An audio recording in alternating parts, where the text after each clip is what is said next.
జాదు ఈ పితారనందు ఇవ్వబడిన teaching learning మెటీరియల్లో ఈ బాల్ గేమ్ ఒకటి. ఈ బాల్ గేమ్ని ఉపయోగించడం ద్వారా విద్యార్థులలో ఇంగ్లీష్ లాంగ్వేజ్ ఆల్ఫాబెట్ని గుర్తింప చేయవచ్చు.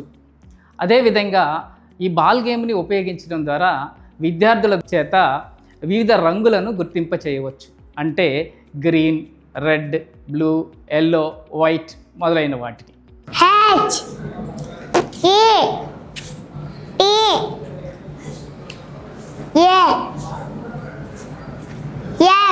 అదేవిధంగా ఈ బాల్ గేమ్ని విద్యార్థుల చేత ఆడించడం ద్వారా విద్యార్థులలో సామాజిక నైపుణ్యాలు అంటే సోషల్ స్కిల్స్ని మెరుగుపరచవచ్చు. ఈ బాల్ గేమ్ని విద్యార్థుల చేత ఆడించడం ద్వారా విద్యార్థులలో కండరాల సమన్వయాన్ని అలాగే కండరాల పటుత్వాన్ని మనము అభివృద్ధి చేయవచ్చు, మెరుగుపరచవచ్చు.